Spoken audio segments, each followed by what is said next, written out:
নমস্কাৰ বন্ধু বান্ধৱীসকল, আজি আপোনালোকৰ মাজলৈ মই ৰাতিপুৱাৰ টাইমখিনি ল'ৰাৰ লগত কেনেকুৱা কৰি কটাও বা ল'ৰাক মই কিদৰে তাৰ ৰুটিনখিনি মই ফ'ল' কৰোঁ সেইখিনি আপোনালোকক দেখুৱাম বুলি ভাবিছোঁ।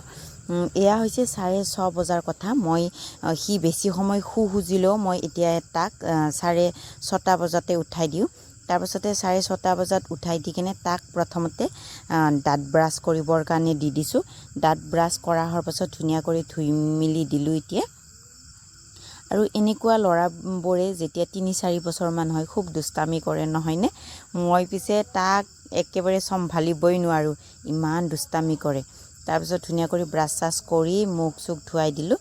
ধুৱাই দিয়াৰ পাছত তাক এতিয়া মই ধুনীয়া কৰি তাৰ যিখিনি ৰাতিপুৱাই পানী খোৱা হওক, চাহ খোৱা হওক, সেইখিনি মই ধুনীয়া কৰি কৰিম। আৰু আজিৰ ভিডিঅ'টো তাৰ ওপৰতে দিম। আৰু মই এইখিনি ভিডিঅ' 6:30 পৰা 8টা বজালৈকে কি তাক মই কেনেধৰণে তাক মই ব্যৱহাৰ কৰোঁ সেইখিনি আপোনালোকক দেখুৱাম। কি খাই আছ তুমি? ৰাতিপুৱাই কি খাব লাগে মুখ ধুই উঠি?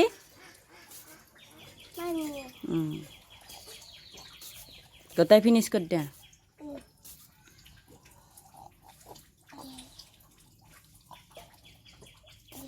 পানী খাই উঠি কি খাব লাগে? কি খাব লাগে? চাহ খাব লাগে। হয় নেকি? এতিয়া চাহ খাবা দেই বিস্কুটৰ লগত। বিস্কুট চাহৰ লগত তুমি কি বিস্কুট খাবা?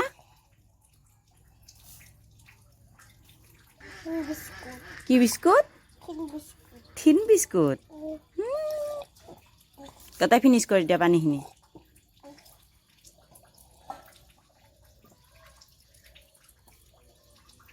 Good boy. কোনি গুড বয়?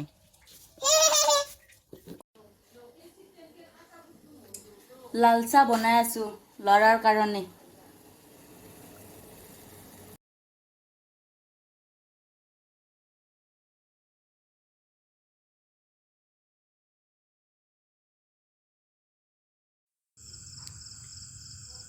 ৰাতিপুৱাৰ চাহকাপ তাক লাল চাহে দিওঁ মই এতিয়া। আগতে মই পিছে তাক চাহ দিয়া নাছিলোঁ, কিবা কাৰণে বেলেগ বস্তুৱে খাবৰ কাৰণে দিছিলোঁ। এতিয়া মই লাল চাহৰ লগত তাক মই মেৰিগ'ল্ড বিস্কুট দিওঁ, যিটো থিন আছে সেইটো দিওঁ।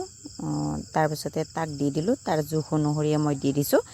সদায় পিছে তাক ৰাতিপুৱাই দিওঁ। আৰু সি মই কেমেৰা লোৱা দেখি কিনে সি টেষ্টি হোৱা হাতৰ জোখেৰে দেখুৱাই দিছে।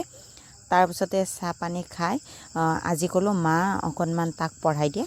বেছি সময় মায়ে পঢ়ায়, মোৰ পিছে মূৰটো গৰমেই হয়, তাৰ কাৰণে মাক পঢ়াবৰ কাৰণে দিছোঁ। মায়ে অকণমান আজি যিহেতু ৰবিবাৰ তাৰ কাৰণে মা পঢ়াই দিছে, নহ'লে মাৰ লগত সি 8 বজাৰ পাছত স্কুলতে গুচি যায়। আৰু মায়ে তাক সময় দিবৰ কাৰণে নাপায়, বেলেগ দিনা ময়ে পঢ়াই দিওঁ, কিন্তু আজি ৰবিবাৰ কাৰণে মায়ে পঢ়াই দিছে।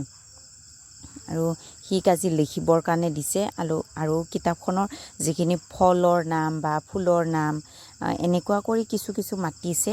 মাতাৰ পাছত তাৰপিছত সি লিখিও খুজিলে, তাৰ কাৰণে মায়ে লিখিব দিলে। তাৰ মতেদি অকণমান কৰিব দিব লাগিব, তেতিয়াহে সি পঢ়িবৰ কাৰণে অলপমান উৎসাহ পাব। আজিৰ ভিডিঅ'খিনি ইমানেই আছিল। আজিলৈ আহিছোঁ।